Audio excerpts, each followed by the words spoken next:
நடிகர் தனுஷ் தற்போது போர்த்தொழில் இயக்குனர் விக்னேஷ் ராஜா இயக்கத்தில் நடித்து முடித்துள்ளார். இந்த படத்தில் நாயகியாக மமிதா பைஜுவும், முக்கிய கதாபாத்திரங்களில் நடிகர்கள் சுராஜ் வெஞ்சரமுலு, ஜெயராம் ஆகியோர் நடித்துள்ளனர். கர என பெயரிடப்பட்டுள்ள இந்த படத்திற்கு ஜி.வி. பிரகாஷ்குமார் இசையமைக்க தேனி ஈஸ்வர் ஒளிப்பதிவு செய்துள்ளார். இந்த படம் வருகிற ஏப்ரல் மாத இறுதியில் வெளியிடப்பட இருக்கிறது. பட வெளியீட்டை ஒட்டி இந்த படத்தின் கதாபாத்திரங்களை அறிமுகப்படுத்தும் போஸ்டர்கள் கடந்த சில நாட்களாக அறிமுகம் செய்யப்பட்டன.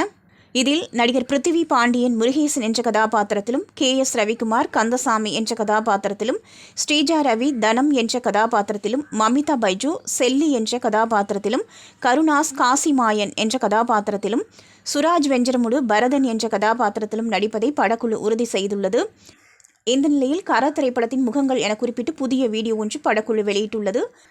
இதில் படத்தில் உள்ள முக்கிய கதாபாத்திரங்கள் இடம்பெறும் காட்சிகள் டீசர் போன்று இடம்பெற்றுள்ளன. இந்த படம் வருகிற ஏப்ரல் 30 வெளியாக உள்ளது. படத்தின் தமிழ்நாடு திரையரங்க உரிமையை ரெட் ஜெயண்ட் நிறுவனம் கைப்பற்றியுள்ளது.